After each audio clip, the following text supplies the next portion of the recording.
Welcome to my channel Ajay classes. तो video अपन आज स्टार्ट करते हैं फिजिक्स का।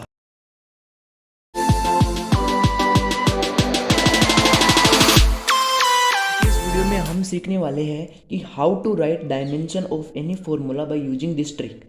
मैं आपको एक ट्रिक बताऊंगा जिससे आप किसी भी फॉर्मूले का डायमेंशन आसानी से निकाल सकते हो। फॉर एग्जाम्पल मैंने लिया एरिया ऑफ स्क्वायर यानी साइड स्क्वायर, इसको मैं मीटर स्क्वायर भी ले सकता हूँ। इसकी ऐसा यूनिट क्या होती है? Metre square. अब दोस्तों मीटर मेरी एक तरीके से क्या है? लेंथ ही तो है। ये मीटर क्या है? मेरे तरीके से एक लेंथ है ना, एक लेंथ है मीटर।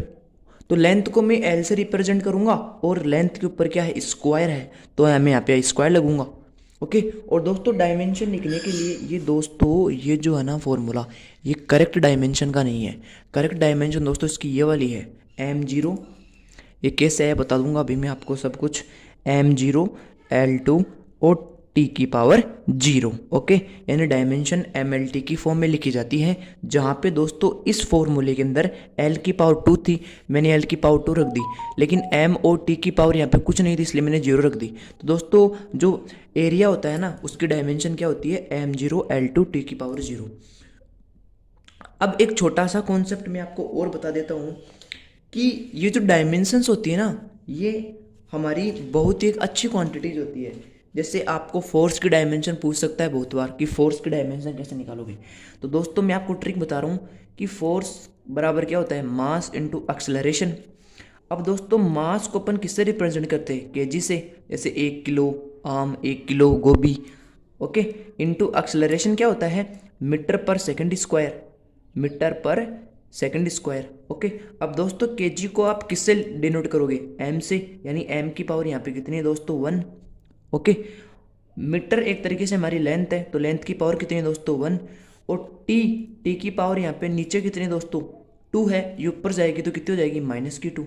और ये क्लोज ब्रेकेट। दोस्तों ये हो गया हमारा फोर्स की डायमेंशन। बहुत बार एग्जाम में दोस्तों पूछा गया है, आप इसको याद कर लीजिए, या फिर ये कॉन्सेप्ट आपको मैंने बताया है ना, इसके अकॉर्डिंग चलोगे ना तो आपको किसी की भी डायमेंशन आप निकाल सकते हो। ये तो थी मेरी पहली। दूसरी मैं निकाल रहा हूँ दोस्तों वर्क की। वर्क क्या होता है? वर्क होता है दोस्तों फोर्स इनटू डिस्प्लेसमेंट, यानी एस। Force into displacement. अभी अभी आपने दोस्तों निकाला कि फोर्स की डायमेंशन क्या होती है? फोर्स की डायमेंशन होती है m1 l1 t की पावर -2। ये तो फोर्स की। और दोस्तों डिस्प्लेसमेंट हमारा एक तरीके से लेंथ ही तो होता है। जैसे फॉर एग्जांपल ये अपना ऑब्जेक्ट है यहाँ पे। ओके, ये अपना क्या है? ऑब्जेक्ट है। और इस ऑब्जेक्ट को मैंने फोर्स लगा के इस ऑब्जेक्ट को मैंने यहाँ पे मतलब इसका डिस्प्लेस करवाया। ओके, तो यहाँ से लेकर के यहाँ पे क्या हुआ? Displacement S. तो दोस्तों ये एक तरीके से क्या हमारी लेंथ नहीं है क्या? ये लेंथ ही तो है, तो इनटू एल। अब दोस्तों इसको सोल्व करते आगे। m1 l की पावर 1 और l की पावर 1, यहाँ पे भी तो 1 ही है। बेस सेम है तो पावर क्या हो जाती है? ऐड। तो l की पावर 2 और t की पावर -2। तो दोस्तों ये हो गया हमारा वर्क की डायमेंशन। उसी तरह अपन दोस्तों निकालेंगे अब वेलोसिटी की डायमेंशन। किसके निकालेंगे? वेलोसिटी की डायमेंशन निकालते। ओके। तो दोस्तों वेलोसिटी का फॉर्मूला क्या होता है? Displacement upon time. डिस्प्लेसमेंट को मैं एक्स से रिप्रेजेंट कर रहा हूँ और टाइम को मैं टी से रिप्रेजेंट कर रहा हूँ। तो डिस्प्लेसमेंट क्या होता है? देखो, डिस्टेंस और डिस्प्लेसमेंट हमारी दोनों की दोनों एक लेंथ होती है। तो डिस्प्लेसमेंट को मैं एल से डेनोट करूंगा और टाइम को मैं टी से डेनोट करूंगा। तो दोस्तों इसका फॉर्मूला क्या बन जाएगा? इसका फॉर्मूला बन जाएगा एल की पावर 1 और टी की पावर इन 1 तो नीचे थी, लेकिन जैसे ही ऊपर जाएगी तो क्या हो जाएगी? टी की पावर -1 और एम की पावर कुछ भी नहीं है यहाँ पे, तो मैं क्या लिख देता हूँ नीचे कि m की पावर कुछ भी नहीं है, 0 है। l की पावर 1 और t की पावर -1।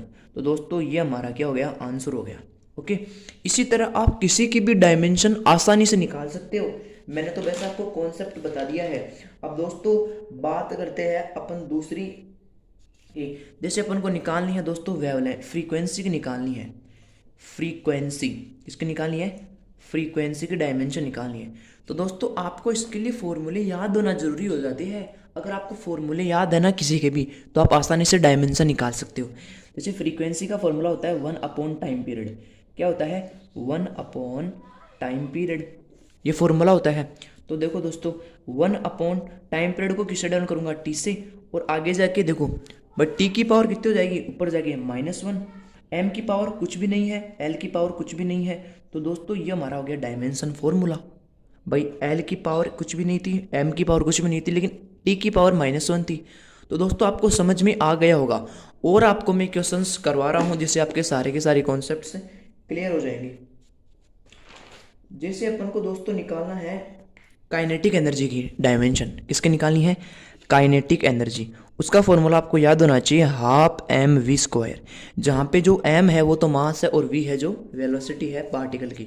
ओके, तो दोस्तों देखो यहाँ पे देखो एक बात याद रखना, जो अपने नंबर्स होते हैं ना उनकी डायमेंशन हमेशा जीरो होती है। जो हमारे कांस्टेंट होते हैं ना उनकी डायमेंशन हमेशा जीरो होती है। जैसे फॉर एग्जांपल जैसे आ गया 2 पाई, 3 पाई, 4 पाई, 2, 3, इनकी डायमेंशन जीरो होती है दोस्तों, हमेशा जीरो होती है इनकी डायमेंशन। डायमेंशन किसकी होगी, एम वी स्क्वायर की। अब दोस्तों मास को अपन किससे रिप्रेजेंट करते हैं, केजी से, इनटू वेलोसिटी को किससे, वेलोसिटी की SI यूनिट क्या होती है दोस्तों, मीटर पर सेकंड स्क्वायर, तो मीटर पर सेकंड और इसका स्क्वायर लगा देंगे दोस्तों अपन। ओके, आगे चलो तो देखो यहाँ पे क्या हो जाएगा, केजी इंटू ये स्क्वायर दोस्तों मीटर पे भी है और सेकंड पर भी है, दोनों पे है, तो मीटर स्क्वायर और सेकंड स्क्वायर। दोस्तों आगे चलते हैं, तो देखो अब मैं केजी को किससे रिप्रेजेंट करूंगा, एम से। एम की पावर दोस्तों यहाँ पे क्या है 1, एल की पावर दोस्तों यहाँ पे क्या है 2, और टी की पावर यहाँ पे दोस्तों क्या है -2, क्योंकि ऊपर जाएगा ना। तो दोस्तों ये अपना हो गया डायमेंशन फॉर्मूला इसका, काइनेटिक एनर्जी का। उसी तरह दोस्तों अपन किसी का भी डायमेंशन यहाँ पे निकाल सकते हैं। फॉर एग्जाम्पल अपन न्यूटन्स लॉ ऑफ ग्रेविटेशन पढ़ते हैं फिजिक्स में, F is equal to G m1 m2 upon R square. इसकी डायमेंशन निकालते हैं। देखो अपन को निकालनी किसकी है, इस g की डायमेंशन निकालनी है। तो इस g की डायमेंशन निकालने के लिए मैं इस क्वेश्चन नहीं कर सकता क्या, F इंटू आर स्क्वायर यानी क्रॉस मल्टीप्लाई करा दिया, is equal to G m1 m2। अब यहाँ से मुझे निकालनी g की डायमेंशन, तो g इज इक्वल टू क्या हो जाएगा, ये इसके m1 m2 इसके डिवाइड में चले जाएंगे, m1 इंटू m2। ओके, समझ में आ गया।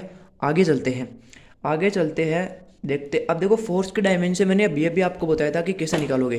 तो देखो फोर्स की डायमेंशन तो ये रही m1 L1 टी की पावर -2। अब बस वहाँ पे आपको रखनी तो है, मतलब m1 L1 टी की पावर -2। और दोस्तों रेडियस हमारी एक तरीके से क्या होती है, लेंथ, तो हो गया लेंथ की पावर 2 अपॉन ये मास फर्स्ट है, ये मास सेकंड है, तो दोस्तों मास की पावर कितनी हो जाएगी 2। ओके, अब दोस्तों इनकी कैलकुलेशन है, तो देखो ये m1 इंटू ये m2 है, ऊपर जाएगा तो m-2 नहीं होगा क्या, होगा ना दोस्तों, इंटू L1 और इंटू इस L2 को L1 के पास में ला रहा हूँ, और ये हो गया दोस्तों t-2। ओके, अब लास्ट स्टेप बची है, इसकी डायमेंशन अपन आसानी से निकाल सकते हैं। g is equal to m, देखो बेस तो सेम है तो पावर ऐड हो जाएगी, तो 1 - का 2 कितना हो गया दोस्तों, -1 हो गया। ओके, और l की पावर 1 और l की पावर 2 कितनी होगी, l की पावर 3 और t की पावर -2। तो दोस्तों ये हो गया हमारा आंसर। तो दोस्तों आपको ये वीडियो कैसा लगा डायमेंशन के ऊपर, आप मुझे कमेंट करके बताना। मैं आपको सिग्निफिकेंट फिगर्स और बहुत इंपॉर्टेंट टॉपिक्स अब पढ़ाने वाला हूँ, तो वीडियो को लास्ट तक जरूर देखना।